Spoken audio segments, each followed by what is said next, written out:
Sabi nila, napakahirap daw mahalin ng mga taga St. Benil. Ay, madali na po ako! Sabi lang naman yun ng mga criminologists. At naniniwala ba kayo na mga criminologists ay sinilang ng mga manloloko?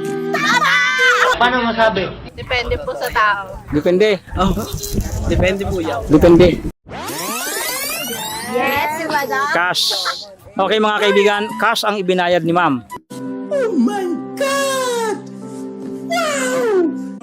Siguro naman. Mga taga St. Benil. Tuloy-tuloy na to eh. Alam ko na yung ganitong senaryo eh. Huwag kayo iiyak.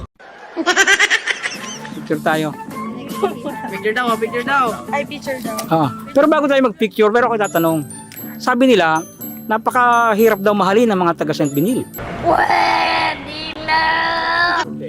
Ay, madali na po ako!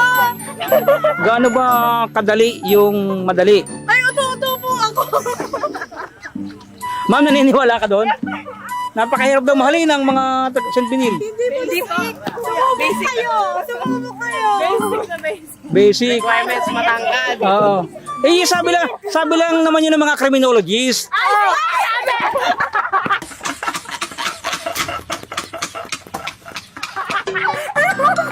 Sino ang may criminologist diyan?